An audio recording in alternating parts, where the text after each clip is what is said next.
Break के बाद एक बार फिर से स्वागत है आपका। देख रहे हैं आप HNN न्यूज, जुनून सच दिखाने का। खबरों की ओर करते हैं रुक, जहां बस्तर से खबर सामने आ रही है। बस्तर में वामपंथी उग्रवाद के खिलाफ सुरक्षा अभियान को बड़ी सफलता मिली है। प्रतिबंधित माओवादी के 4 वरिष्ठ नेताओं, पोलित ब्यूरो सदस्य देवजी, केंद्रीय समिति सदस्य मुरली, TSC सचिव दामोदर और DKS JDC सदस्य गंगनान ने आत्मसमर्पण कर हिंसा का रास्ता छोड़ दिया, मुख्यधारा में शामिल होने का फैसला लिया। बता दें कि दशकों तक भूमिगत रहे इन नेताओं का यह कदम संगठन के घटते प्रभाव, बदलती सोच को दर्शाता है। बस्तर रेंज के IG सुंदरराज पटिलिंगम ने शेष उग्रवादियों से भी पूर्णवास नीति का लाभ उठाकर हिंसा छोड़ने की अपील की है। यह घटनाक्रम क्षेत्र में स्थायी शांति विकास की दिशा में निर्णायक माना जा रहा है। ये हम नक्सल मुक्त भारत अभियान के तहत आज एक महत्वपूर्ण घटनाक्रम देखने के लिए मिला है। CPM मोदी संगठन के politburo member Devji, central committee member Murali उर्फ संग्राम, तेलंगाना स्टेट कमेटी के सचिव दामोदर, DKSC मेंबर नरसिम्हा रेड्डी, इस प्रकार 4 वरिष्ठ माओवादी कैडर द्वारा आज हिंसा त्याग कर समाज की मुख्यधारा में शामिल होने के उद्देश्य से तेलंगाना राज्य में आत्मसमर्पण एवं पुनर्वास किया। भारत सरकार की मंशा अनुरूप छत्तीसगढ़ एवं सीमावर्ती राज्यों में लगातार सुरक्षा बल द्वारा माओवादियों के खिलाफ प्रभावी अभियान संचालित की जा रही है, जिसके परिणाम स्वरूप CPM माओवादी संगठन का आधार क्षेत्र लगातार सिमटते जा रहा है, उनकी बल संख्या कम होते जा।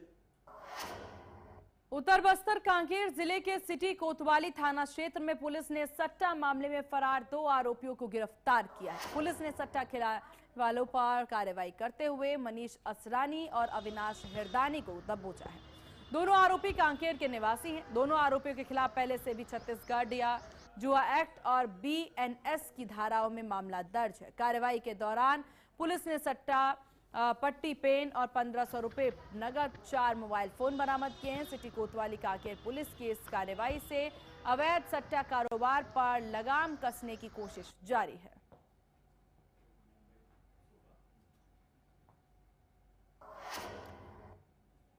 और अब खबर दिल्ली से सामने आ रही, जहां दिल्ली के कीर्ति नगर स्थित लक्कड़ मंडी में आग लगने से 2 अलग अलग घटनाएं सामने आई हैं, जिससे अफरा तफरी मच गई है। पहली आग एक फ्लाईवुड गोदाम में लगी, जो ग्राउंड फ्लोर से शुरू होकर पहली मंजिल तक फैल गई। आग में भारी मात्रा में सामान जलकर खाक हो गया और AC ब्लास्ट की भी सूचना मिली। दूसरी आग जवाहर चौक के पास लगी, जहां 4 दुकानें, एक ट्रांसफार्मर और ट्रक आग की चपेट में आ गए। सिलेंडर ब्लास्ट से आग और भड़क गई। दमकल की 9 से अधिक गाड़ियों ने मौके पर पहुंचकर आग पर काबू पाया।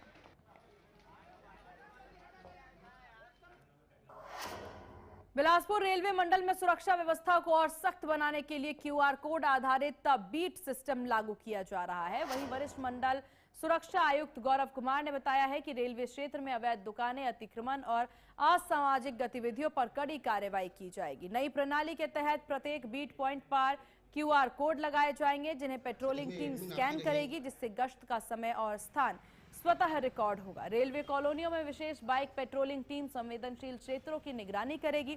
अधिकारियों ने स्पष्ट किया है कि अब किसी भी तरह की अवैध गतिविधि बर्दाश्त नहीं होगी। और बीट सिस्टम में हमने QR कोड बीट सिस्टम बना रहे हैं कॉलोनीज के लिए, जहाँ पे हमारी एक स्पेशल पेट्रोल टीम बन रही है। वो पेट्रोल टीम जाएगी और वो QR कोड बीट सिस्टम को स्कैन करेगी, तो ऑटोमेटिक टाइम एंड लोकेशन का स्टैम्प के साथ हमारे डैशबोर्ड पर अपडेट हो जाएगा कि कौन सा आदमी कितने बजे कहाँ पर पेट्रोलिंग कर रहा है। उससे ये भी हम इंश्योर कर रहे हैं कि हमारे जो जवानों की जो तत्परता है उसको हम लोग इंश्योर कर रहे हैं कि वो रेगुलर हो। और पहले हमने इंजीनियरिंग डिपार्टमेंट से सर्वे करने के लिए बोला है कि ये रेलवे का एरिया कहाँ तक है।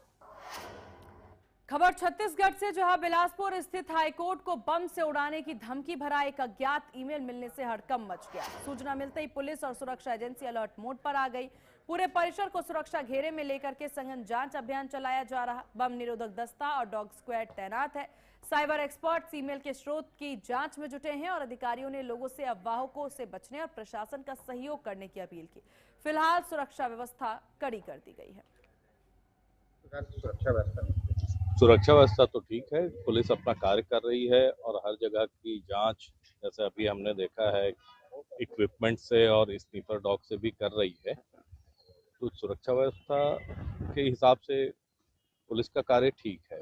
देखिए, अधिकतर जो ईमेल आ रहे हैं वो हॉक्स हैं और उसमें, परंतु हमें सुरक्षित रहना भी जरूरी है। इस कारण कोई भी ईमेल आए तो उसकी संपूर्ण जांच किए बिना कोर्ट्स को वापस चालू नहीं किया जाता। देखिए, अगर हम हाई कोर्ट की अपने प्रेमाइसेस की सुरक्षा की बात करें तो सुरक्षा यहाँ पर बहुत ही अच्छी है। अगर आप जैसे अभी आप ही आए होंगे तो गेट से एंट्री किए होंगे तो वहाँ पर भी एक चेकिंग होता है, पास बनता है, और उसके बाद जब आप प्रेमाइसेस के अंदर जाएंगे, कोर्ट रूम बिल्डिंग के अंदर जाएंगे, तो वहाँ पर भी वो सारी चीज़ें जो सुरक्षा का उपकरण है वो सारा लगा हुआ है, जिससे गुजर के पक्षकारों को जाना पड़ता है। तो अगर हम व्यवस्था की बात करें सुरक्षा की, तो बहुत ही अच्छी सुरक्षा व्यवस्था यहाँ पर। ये सूचना आप लोगों को कब मिली? जस्ट 11 बजे के आसपास हम लोगों को ऐसी सूचना मिली कि बम की अफवाह है और उसकी चेकिंग होनी है। तो उसके बाद पूरा जो पुलिस बल है वो आया और सारे कोर्ट रूम्स वगैरह की भी वो कर रहे हैं, और प्रमाइसेस के अंदर बाहर दोनों जगह वो जांच कर रहे हैं कि कहीं कुछ ऐसा है।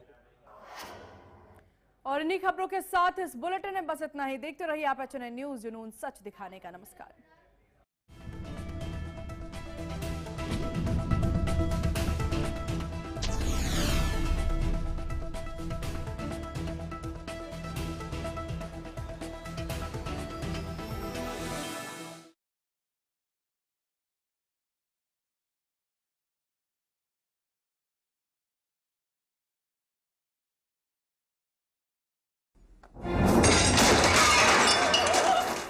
फर्श की टाइल्स को चेंज करो, बड़ी स्लिपरी हैं। थर्मोकूल वॉशिंग मशीन। थर्मोकूल, इंडिया का नया अंदाज।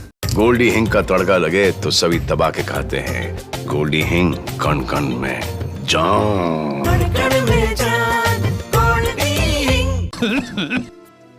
मुल्तानी घोका कॉफ सिरप, इसके तुलसी जैसे गुणकारी तत्व तुरंत असर दिखाएं और खांसी को कहें गुड बाय। मुल्तानी घोका कॉफ सिरप। हर रोज हो जाता हूँ लेट, साफ नहीं होता है मेरा पेट। अब भी मजा आएगा ना वीडियो। पेट दबा, रोग दबा, सबको पता, फिर तुझको नहीं क्यों पता? अबे घोचू, अक्खा इंडिया को मालूम है। पेट दबा, हर रोग दबा, एक जगह।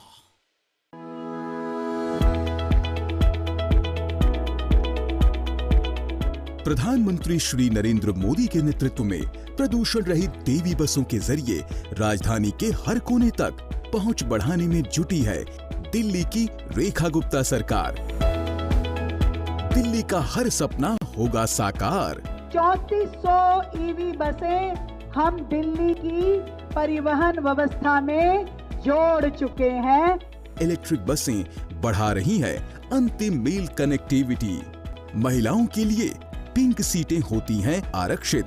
पैनिक बटन और सीसीटीवी कैमरों से यात्रा होती है सुरक्षित। अच्छी है बस भी, बस की क्वालिटी सब कुछ अच्छा है। देवी बस की सर्विस भी बहुत बढ़िया है, सही सफर कर लेता हूँ मैं। पूरा होगा आसान सफर का वादा, प्रदूषण कम करने का इरादा।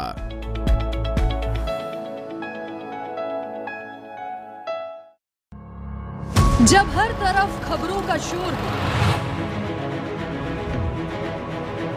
जब सच और अफवाह में फर्क ना हो,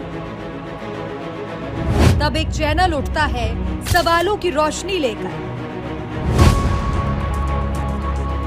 आपके हित की आवाज बनकर।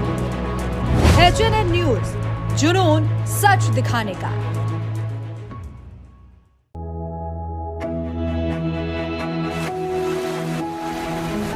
इस मिट्टी में किसान सोना उगाते हैं।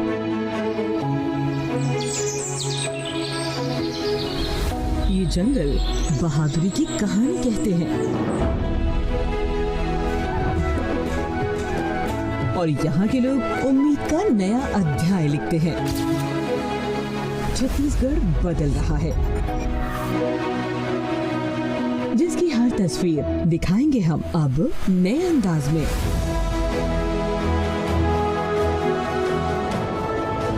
खबर छत्तीसगढ़, HNN न्यूज़ पर।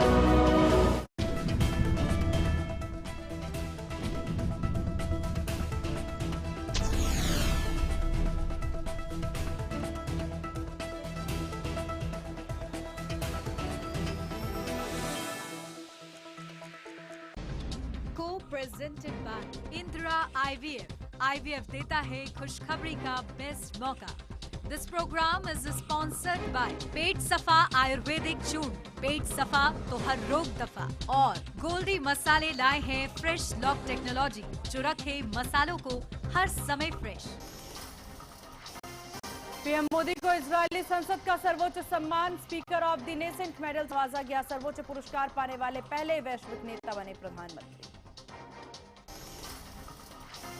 पीएम मोदी के इजरायल दौरे का आज दूसरा दिन। कई बड़ी डिफेल झील पर लग सकती है मुहर। भारत को आयरन डोम देने पर भी बन सकती है सहमति। पीएम मोदी ने रचा इतिहास। इंस्टाग्राम पर 100 मिलियन फॉलोवर्स पार करने वाले दुनिया के पहले लीडर बने। शिमला में हिमाचल और दिल्ली पुलिस आमने सामने। शिमला पुलिस ने 3 लोगों को अगवा करने के आरोप में FIR दर्ज की। आई समिट में हंगामा करने के आरोपी गिरफ्तार।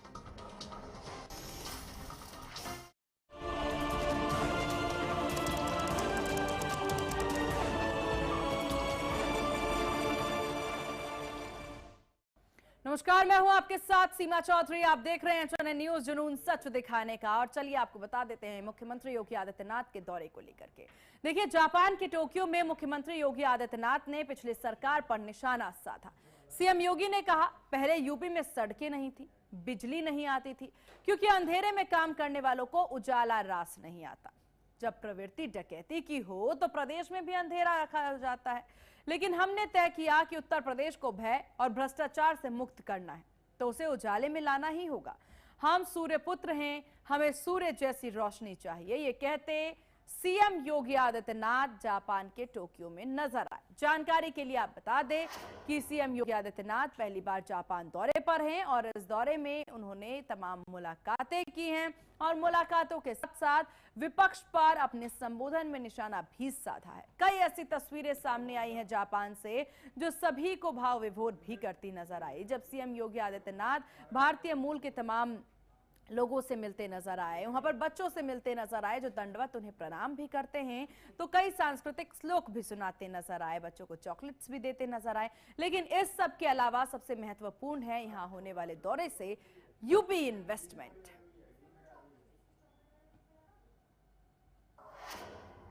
एक क्षेत्र में आज भारत प्रगति कर रहा है और भारत की सबसे बड़ी आबादी के राज्य उत्तर प्रदेश ने भी विकास के कुछ नए आयाम छूने के कार्य किए हैं। 25 करोड़ की आबादी उत्तर प्रदेश में रहती है। अब आप देखते होंगे वहां कर्फ्यू का कोई समाचार नहीं आता होगा।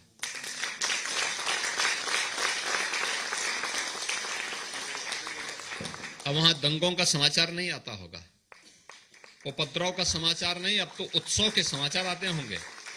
अयोध्या में दीपोत्सव, अयोध्या में दीपोत्सव है, काशी में देव दीपावली। क्या उत्साह है, क्या उमंग है, हर व्यक्ति जुड़ा हुआ है। जीवन की इस आपाधापी में कुछ समय अपने मूल्यों के साथ, अपने आदर्शों के साथ, किसी प्रकार से तनाव से मुक्त, भय मुक्त होकर के व्यक्ति जी सके, यही जीने का मजा है। डर करके, मर करके कब तक व्यक्ति जिएगा? और उस वातावरण को देना ये किसी भी लोकप्रिय सरकार का काम होना चाहिए और यही हम लोगों ने यूपी में किया है। पहले कनेक्टिविटी का संकट था, सड़कें नहीं थी, बिजली नहीं आती थी। लोग कहते थे कि पहले बिजली नहीं आती थी। मैंने कभी पहले की सरकारें अंधेरे में रहने की आदी थी, क्योंकि उनके सारे कार्य तो अंधेरे में होते थे। आप मुझे बताओ, क्या उजाले में डकैती पड़ेगी क्या? तो जब प्रवृत्ति डकैती डालने की थी तो अंधेरे में ही वो पड़ता, तो इसलिए बिजली नहीं देते थे, वे अपने कर्तव्यों का निर्वहन करते थे।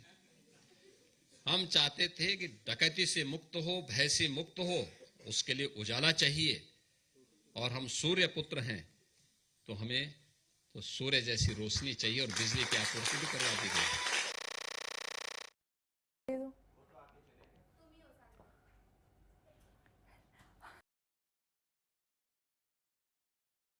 योगी ने देखिए पिछली सरकारों पर जमकर निशाना साधा। सड़क की कमी से लेकर के बिजली की अव्यवस्थाओं का भी जिक्र करते नजर आए। राज्य अब दंगा मुक्त है, ऐसा कहते सीएम योगी आदित्यनाथ नजर आए। यूपी उत्सवों का प्रदेश है, ये भी सीएम के द्वारा जो है वो कहा गया है।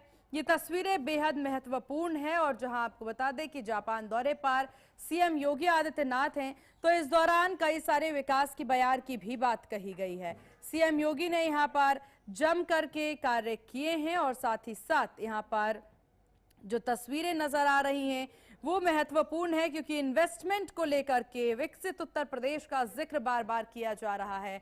सीएम योगी ने पिछली सरकारों पर भी इस बीच निशाना साधा है। बात जापान के इन्वेस्टमेंट को लेकर के हम कर ले। जापान से कई ज्यादा संख्या में इन्वेस्टमेंट लाने की तैयारी सीएम योगी आदित्यनाथ के इससे पहले सिंगापुर दौरे पर भी नजर आए। अब यूपी में विकसित यूपी या फिर AICT डेवलपमेंट की बात हो रही है। ऐसे में जापान जो है टेक्नोलॉजी में, साइंस में बहुत आगे है और इसीलिए वहां की टेक्नोलॉजी भारत लाने की कवायद महत्वपूर्ण है।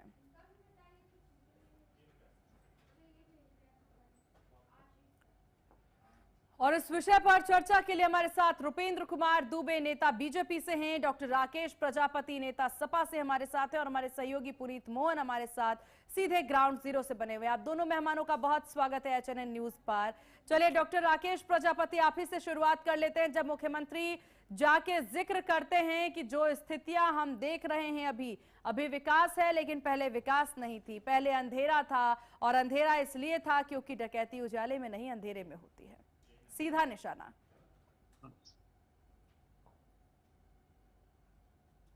डॉक्टर राकेश प्रजापति, आवाज मिल पा रही है आपको? देखिए सीमा जी, जी हाँ मिल रही है। सीमा जी वैसे तो हमारे जो मुख्यमंत्री है ना, वो सनातनी बनते हैं, हिंदू बनते हैं और एक संत भी बनते हैं और एक पीठ के पीठाधीश्वर भी बनते हैं। लेकिन बताइए, एक पीठाधीश्वर, एक संत इतना बड़ा झूठ बोल सकता है, इतना बड़ा झूठा हो सकता है, ये पूरा देश देख रहा है। अच्छा, इतना बड़ा झूठा व्यक्ति। बताइए, ये कह रहे हैं कि पहले रोड नहीं थी, पहले लाइट नहीं आती थी, रोड नहीं थी तो बहन मायावती जी ने यमुना एक्सप्रेस वे बनवाया था 2007 से 12 के बीच में। वो किसने बनवाया था? क्या रोड नहीं है वो? आज भी उस जैसा रोड इन्होंने कोई एक बनवाया हो? दूसरा, अब समाजवादी में बना लखनऊ आगरा एक्सप्रेस वे, पूरे भारत का पहला एक्सप्रेस वे था। कब बना? 12 से 17 के बीच में बना। ये झूठ बोलना है, नहीं बोलना है सरासर। फिर अभी और बता रहा हूं, मानिए अखिलेश यादव जी ने एक योजना लेकर के आए कि जिलों से 4 लेन से जोड़िए। आजमगढ़ से मऊ को जोड़ा 4 लेन से, बरेली से मुरादाबाद को जोड़ा 4 लेन से, बरेली से बदायूं को जोड़ा 4 लेन से, बलरामपुर से देवरिया को जोड़ा 4 लेन से, देवरिया को चलिए, इतने के बाद भी जनता ने भाजपा को चुन लिया। काफी कुछ किया लेकिन जनता ने भाजपा को चुन लिया। एक ओपनिंग कमेंट, हाँ आएंगे, उपलब्धियां गिनेंगे, एक ओपनिंग कमेंट। अरे ठीक है, आएंगे। सीमा जी रुकिए। नहीं, रुपेंद्र कुमार दुबे जी, सपा ने इतने काम किया, आपको दिखता नहीं है क्या?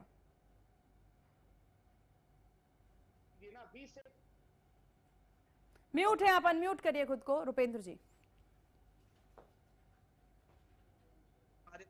नेता कि माननीय योगी जी ने कोई विकास नहीं किया। साहब, इनके जमाने में ही चलता था जब अतीक अहमद जैसे गैंगस्टर इनके जो है पार्टी में सम्मिलित थे। और आज आप देख लीजिए ग्रेटर नोएडा जेवर एयरपोर्ट को ये किसने कौन कर रहा है। आज ये जेवर एयरपोर्ट एशिया का सबसे बड़ा एयरपोर्ट बनने जा रहा है। साहब, आपको सोचना पड़ेगा। और दूसरी बात कह रहे थे कि इन्होंने माननीय योगी आदित्यनाथ ने विकास नहीं किया था। साहब, पूर्वांचल एक्सप्रेसवे किसने बनाया? बुंदेलखंड एक्सप्रेसवे किसने बनाया? गोरखपुर एक्सप्रेसवे किसने बनाया? और गंगा एक्सप्रेसवे कौन बनाएगा? साहब, आप ये सोचना चाहिए। आप ये मत समझिए। अगर पता करके देखिए, आपको मैं बता देता हूँ, सुनिए, आपको देखिए डॉक्टर साहब, सुनिए, आपको जो सफाई महोत्सव था ना वो बंद हो गया है। वो क्यों बंद हो गया मैं बता देता हूँ। आप लोगों ने सफाई महोत्सव में ना जाने कितने लोगों को वहां पे आप जो देते थे उसमें कार्यशैली क्या होते, जो आप लोग उनको देते थे ना एक प्रोत्साहन, वहां पे आप लोग क्या करते थे? किसी कार्यकर्ता, किसी के मंत्री को जो 50,000 की देते थे और उसको आजीवन देने का कारोबार किया था। मैं आपको नाम के साथ गिना सकता हूं साहब। अगर आपने इतना अच्छा काम किया होता तो आज उत्तर प्रदेश में आपकी सरकार होती। जनता सब जानती है वो जमाना चला गया जब आप हिंदू मुस्लिम करके दंगा करा के वोट ले लेते थे, या अतीक अहमद जैसे गुंडे को पकड़ करके वोट ले लेंगे। अब वो जमाना नहीं रह गया साहब।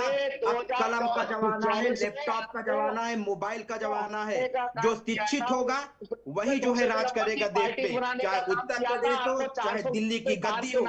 ये आपको सोचना पड़ेगा डॉक्टर। 2 वैशाखी पर लाने का काम किया था, 2 वैशाखी पर लाने का काम किया था। 2024 में आपको पटकनी देने का काम किया था। उत्तर प्रदेश में आपकी पार्टी को दूसरे नंबर पर बनाने का काम किया था। और आपके जो 400 पार के नारे की हवा निकालने का काम अगर किसने किया था तो समाजवादी पार्टी ने किया था।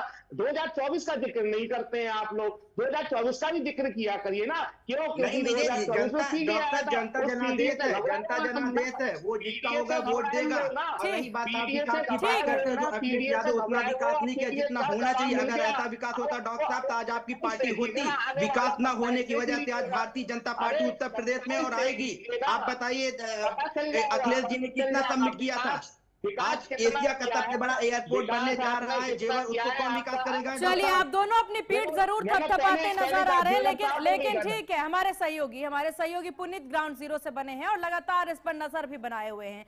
पुनीत, दोनों ही नेताएं अपना पीठ थपथपा रहे हैं। सीएम योगी आदित्यनाथ जापान जाकर कहते हैं कि जो अव्यवस्थाएं थी उन अव्यवस्थाओं को दूर किया गया। उत्तर प्रदेश अब बहुत बदल रहा है और बहुत बदल गया है। आसीमा, देखिए जिस तरीके से उत्तर प्रदेश के मुख्यमंत्री योगी आदित्यनाथ 4 दिवसीय विदेश दौरे पर थे उत्तर प्रदेश में ज्यादा से ज्यादा निवेश लाने के लिए और उत्तर प्रदेश को औद्योगिक प्रदेश और उत्तर प्रदेश बनाने के लिए कहीं ना कहीं जो भारतीय समुदाय के वहां के लोग थे उनसे भी उनकी मीटिंग्स हुई और लगातार वो उत्तर प्रदेश में जिस तरीके से कानून व्यवस्था को सुदृढ़ किया गया, जिस तरीके से उत्तर प्रदेश की धरती को व्यवसाय के लिए औद्योगिकरण के लिए अनुकूल किया, ऐसा बीजेपी का दावा है। साफ तौर पर जब ग्राउंड ब्रेकिंग सेरेमनी हुई, इस तरीके के तमाम कार्यक्रम हुए जिसमें तमाम एमओयू साइन हुए और अब जरूरत थी कि अगर उत्तर प्रदेश में ज्यादा से ज्यादा निवेश लाना है तो विदेश में बैठे जो निवेशक हैं उनको भी उत्तर प्रदेश की ओर आकर्षित करना होगा। देखिए उत्तर प्रदेश में जो सबसे बड़ा इस वक्त प्रेजेंट टाइम की अगर हम बात करें तो जेवर एयरपोर्ट लगभग बनकर के तैयार है। कल आपने जापान में सीएम योगी आदित्यनाथ का संबोधन भी सुना होगा जिसमें उन्होंने साफ तौर पर कहा कि जेवर एयरपोर्ट से लगा हुआ तकरीबन 500 एकड़ की जमीन हम जापानी इंडस्ट्री को देंगे, जापान के लोगों को हम आमंत्रित कर रहे हैं। सिंगापुर में भी देखिए जब मुख्यमंत्री योगी आदित्यनाथ रहे 60,000 करोड़ के एमओयू साइन होने की बात कही जा रही है। 1 लाख करोड़ के प्रस्ताव आए थे। कल दोपहर तक 11,000 करोड़ के एमओयू जापान में भी साइन हो चुके थे जिसमें बड़ी कंपनियां हैं।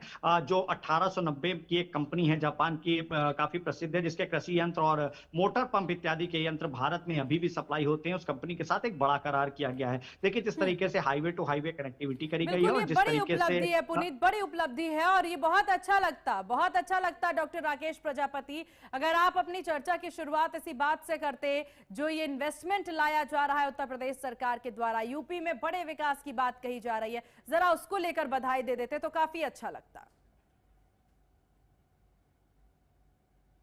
डॉक्टर राकेश। सीमा जी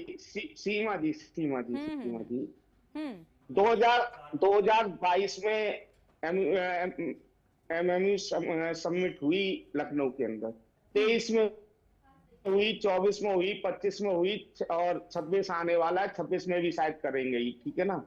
क्या रिजल्ट है, परिणाम क्या है उसका ये बता दीजिए। एक परिणाम मुझे बताइए, कितनी यहाँ पर इंफ्रास्ट्रक्चर लग गए, कितनी इंडस्ट्री लग गई, कोई बदलाव नजर नहीं आ रहा है? नहीं डॉक्टर, कोई बदलाव नजर नहीं आ रहा आपको? क्या बदलाव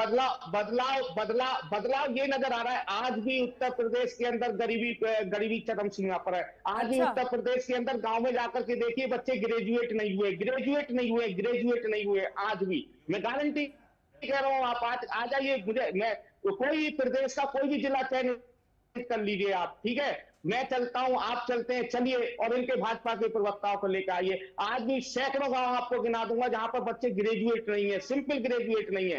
50% बच्चे आज भी ग्रेजुएट नहीं है। 50 आज भी चलते हैं गाँव में, चलते हैं 80% लोग राशन 5 किलो राशन पर डिपेंडेंट नहीं है, राशन पर डिपेंड। तो मैं राजनीति छोड़ दूंगा, चलिए राशन पर डिपेंड है।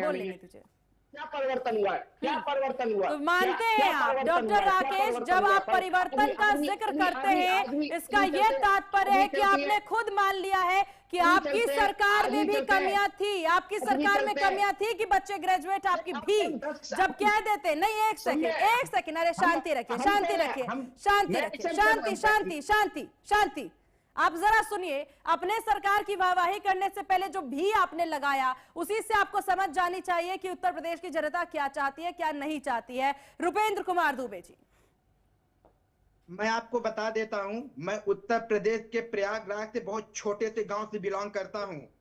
आज जहां पे वहां पे मैं आपको बता देता हूं, जब हम लोग छोटे छोटे थे तो वहां पे कट्टा और पिस्तौल रखते थे घर में। आज वहां पे आतिमाजी कलम है और कॉपी है। अब बच्चे जो गवर्नमेंट स्कूल में जाते थे वहां से बस आती है और प्राइवेट स्कूलों में जाते हैं। इनको सोचना चाहिए, ऐसा भ्रम मत फैलाइए। वो जमाना पहले था जब घर घर में इकट्ठा होता था और यही उत्पत्ति होती थी कि आप अगर दंगाई करेंगे, नेता बनेंगे तो आपको कोई पार्टी रख लेगी, सपा जैसी पार्टी। आप ये भ्रम मत फैलाइए। आज वो जमाना आ गया है कि पेन और पेपर का जमाना है, लैपटॉप का जमाना है और मोबाइल का जमाना है। भारतीय जनता पार्टी ने आज AI सबमिट हुआ है। डॉक्टर साहब आपको समझ अपने कार्य मत, आपकी राज्यों में सिर्फ गुंडागर्दी चलती थी। अतीक अहमद जैसे यहाँ पे जो है दंगाई होते थे और पार्टी कर देते थे, उनको लगाते। आप ये मत कहिए डॉक्टर साहब, भारतीय जनता पार्टी ने आपकी ग्रेजुएशन, आपको मैं दिखा दूं, मेरे साथ चलिए, मैं चलूंगा। मैं अपने प्रयागराज गांव में आपको 10 गांव ऐसे गिना दूंगा जहां पे ना जाने कितने लड़के ग्रेजुएट और बीटेक और एमटेक कर रहे हैं और आप कहते हैं कि वहां पे ग्रेजुएशन कोई नहीं किया होगा। डॉक्टर गाँव का नाम बताइए, अपने गाँव का नाम बताइए। बीरवाल है डॉक्टर, आप चलिए मेरे साथ। उसके साथ जो है कंजासा है, उसके साथ मानपुर है। आप डॉक्टर मेरे साथ चलिए, मैं आपको दिखाऊंगा। अगर आपको वहां पे हर गांव में 50% ग्रेजुएशन नहीं दिखा रहे, नहीं दिखा दिया तो मैं डिबेट करना छोड़ दूंगा आपके चैनल पे। डॉक्टर साहब चैनल पे चैलेंज करूंगा अपने गांव में, अब 2-4 गांव में आपको वकील और आपको ग्रेजुएशन नहीं दिखा, मैं चैनल पे नेशनल चैनल पे HNN में डिबेट करना छोड़ दूंगा। डॉक्टर साहब चैलेंज के साथ बोल रहा हूँ। आप ये भ्रम मत फैलाए कि ग्रेजुएशन नहीं लड़के ने किया है। हाँ, जिनकी पढ़ने की मानसिकता नहीं है डॉक्टर साहब, वो नहीं पढ़ेंगे। और जो पढ़ने वाले बच्चे हैं, मेरे साथ के जहाँ वकील नहीं होते तो मेरे साथ के लड़के आज वकील बने हुए हैं और हाई कोर्ट में जाकर वहाँ प्रैक्टिस कर रहे हैं। डॉक्टर साहब नहीं नहीं नहीं नहीं नहीं, विषय ये नहीं है, विषय ये नहीं है। डॉक्टर राकेश प्रजापति बस कहना चाह रहे हैं, एक मुद्दा उठाना चाह रहे थे, वो उठाते वो नजर आ रहे हैं।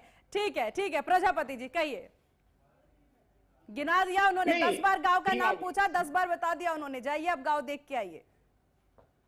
नहीं, गांव का नाम बता दिया। आज भी चले, आज भी मैं ये अब यहाँ बैठ करके कुछ भी कह रहे हैं, इन्हें शर्म आनी चाहिए। इस तरीके की भाषा यूज करते हैं। आप तलवार थमा रहे हो, बताइए। नहीं, हमने कोई बदतमीजी नहीं किया डॉक्टर। आप ये बात डॉक्टर राकेश प्रजापति तब कहते जब आपके पास कोई सबूत होता। इस तरह से ऐसी बातें कह देना ये अशोभनीय है। उनको जो बदखल कर दिया जाता है पार्टी लाइन से। सुनिए शिमानी, अभी खुर्जा के अंदर कल परसों खुर्जा के अंदर एक प्रजापति समाज के व्यक्ति की हत्या हुई। प्रजापति समाज की हत्या हुई, 48 घंटे से ज्यादा बीत गए। 48 घंटे से ज्यादा बीत गए। रसूख परिवार है उसका जो विरोधी है, रसूख परिवार है, उसके खिलाफ FIR नहीं लिखी जा रही है प्रजापति समाज के व्यक्ति के। क्या कहा है? क्या प्रजापति समाज हिंदू नहीं रहता इस समय पर? खुर्जा जिला समाज से कोई लेना देना नहीं, अपराध का कोई धर्म नहीं है और ये समाज से कोई लेना देना नहीं। इस तरीके से कोर्ट करना बंद करिए। नहीं, इस तरीके से कोर्ट गलत हुआ है किसी व्यक्ति के साथ, किसी परिवार के साथ, आप वो जरूर बताइए, लेकिन समाज कोर्ट करके आप लोग जो ये अवधारणा बनाते हैं समाज में, बिल्कुल सही नहीं है। ना ना ना ना, बिल्कुल नहीं, रहने दीजिए। ठीक है, जब CM योगी आदित्यनाथ कहते हैं कि ऊर्जा, इलेक्ट्रिसिटी, अरे डॉक्टर प्रजापति सिर्फ बोलने आते हैं क्या? सुनने नहीं आते हैं आप? सुनने नहीं आते, रट करके आते हैं क्या कि मैं आऊंगा और ये बोल के चला जाऊंगा? क्या नहीं? सुनिए भाई, सुन लीजिए, कहा तो सुनिए और फिर बोलिए। मेरे साथ बोलने की जरूरत नहीं है आपको। नहीं, मुझे आपके साथ डिबेट नहीं करना है। आप अपने दूसरी पार्टी को जवाब दीजिए, मेरे सवाल को सुनिए और उसका जवाब दीजिए, मेरे साथ मत बोलिए। पहले सवाल सुनिए, विषय में आगे बढ़ते हैं। जब बात यहां पर आती है, CM योगी आदित्यनाथ कहते हैं पहले अंधकार होता था तो डाका डला करता था, अब उजाला है। क्या व्यवस्था है इलेक्ट्रिसिटी को लेकर के? जरा उस पर भी अपनी बात रखिए। चलिए ठीक है, सुन लीजिएगा, लेकिन ठीक है ना, आप कहिए तो पहले समाजवादी पार्टी की सरकार थी जब समाजवादी पार्टी की सरकार थी तो लाइट की व्यवस्था को चूंकि पूरे पहले पावर हाउस जिले पर हुआ करते थे या तहसील लेवल पर हुआ करते, तहसील लेवल से नीचे पावर हाउस नहीं हुआ करते थे, उसकी वजह से लोड ज्यादा रहता था। लोड ज्यादा रहने से फ्यूज की सिस्टम और तार वगैरह वायरिंग वगैरह की दिक्कत रहती थी। समाजवादी पार्टी ने प्रत्येक जिले के अंदर छोटे छोटे सब स्टेशन बनाने का काम किया। बदायूं जनपद के अंदर 17 सब स्टेशन बनाए गए थे। 17 सब स्टेशन जहां मैं रहता हूं, 17 सब स्टेशन, ये एक बदायूं जिले का डाटा दे रहा हूं। ऐसे ही आंकड़ा पूरे उत्तर प्रदेश का अंदर था, जिससे छोटे छोटे सब स्टेशन बनेंगे, समस्याओं का सॉल्यूशन जल्दी हो सकेगा। बताइए भाजपा ने कौन सा नया पावर प्लांट लगाया? बिल्कुल जवाब देंगे, वक्त की थोड़ी सी कमी है। ठीक है, ठीक है। पुनीत, एक फाइनल अपडेट जरा आप दीजिए इन स्थितियों को लेकर के जल्दी से।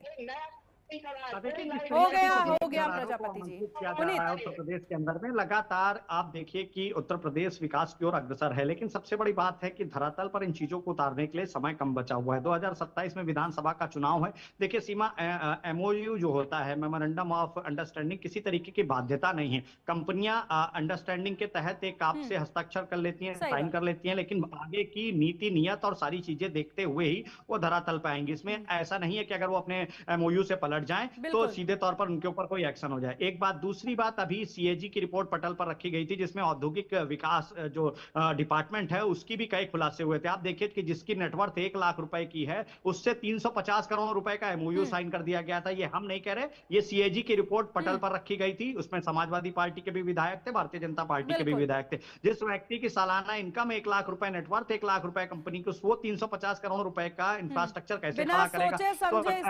बहुत बड़ी जानकारी पुनीत आपने दी, बहुत बड़ी जानकारी। वक्त इतनी इजाजत हमें देता है। आप दोनों मेहमानों का बहुत शुक्रिया, चनन को अपना कीमती वक्त देने के लिए। पुनीत आपका बहुत शुक्रिया तमाम जानकारी साझा करने के लिए।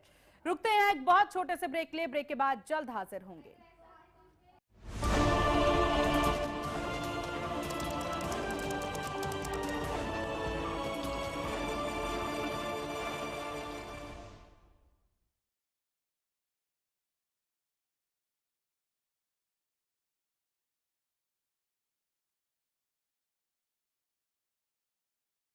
आइसक्रीम खाओगी? जंगल में आइसक्रीम मिलती है। समर कूल रेफ्रिजरेटर, आप अपनी ड्यूटी निभाओ, ये अपनी ड्यूटी निभाएगा। समर कूल, लाइफ बनाए वंडरफुल।